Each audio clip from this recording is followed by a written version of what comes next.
Hi, Sean Rigsby here with RSG. Hey, congratulations. You've got your dream job and you've accepted a position that you're really excited about in coming on board to a new company. And you're about to hand in your resignation. Probably one of the toughest things you're ever going to face professionally. Now, your company, I want to make it quite clear, is going to try to do everything in their power to keep you there. Why, you're asking? Because it's a lot easier to keep you there by giving you a few extra bucks, a new title, or promising to fix the things you don't like, and then instead of looking for someone new altogether. But giving a resignation is probably, like I said just a moment ago, is one of the hardest things you're ever going to do. There's a lot of emotion that goes into it, and it's kind of scary, and it can make you feel like you have a bowling ball in your stomach. And trust me, I know this from firsthand. And when you're giving your notice, you're going to hear all the reasons on why you should be staying. People are going to be saying, oh my goodness, I didn't know you were that unhappy. How can we fix this? You're just too valuable. All the things you wanted fixed are now going to come to the forefront. But what most people really don't realize is that one of the biggest things out there that could potentially hurt someone's career is a counteroffer. Counteroffers are great from a short-term perspective. If that's your goal, fine, go ahead and take it.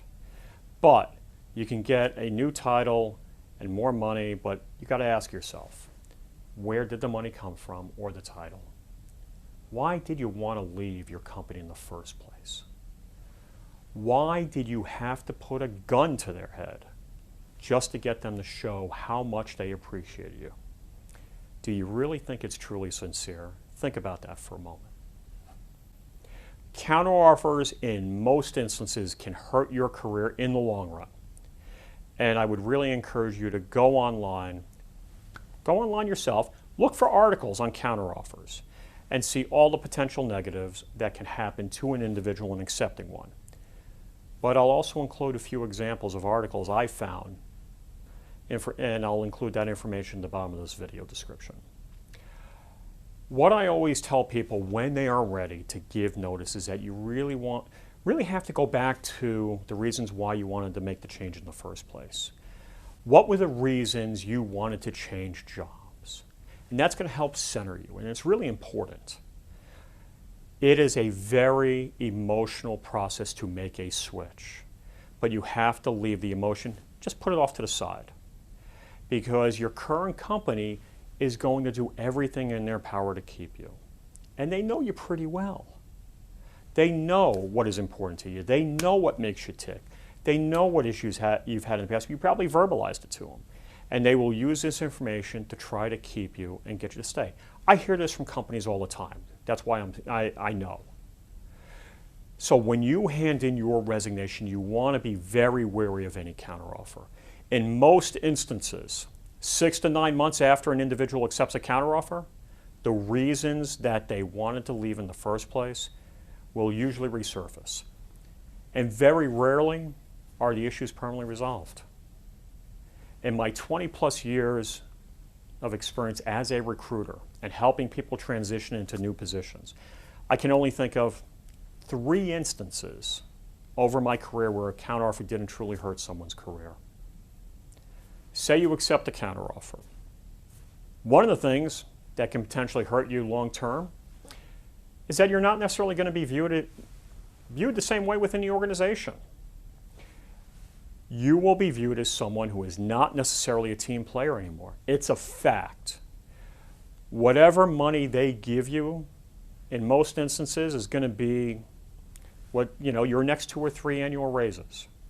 So you're probably not going to see any future raises for the next couple of years. Another fact. Another potential pitfall for you, if you accept a counteroffer, is that if you're ever in line for a promotion, say a promotion comes up that you really want, you might lose out on that position, that promotion, because the company will remember that you put a gun to their head just to get a counteroffer. And in most instances, they're going to go with another individual who is viewed as a loyal team employee to the company instead. So as I mentioned in the beginning of my presentation, giving a resignation is definitely one of, the more stressful things you're going to experience in your professional life. You know, my objective here today was to really let you know about the serious negatives and pitfalls that can come with accepting a counteroffer.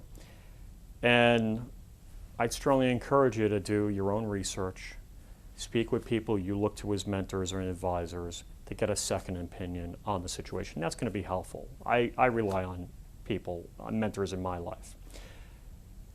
Remember, you don't want to make a decision based on your emotions, but instead, you want to base your final decision on the reasons why you wanted to make a change in the first place.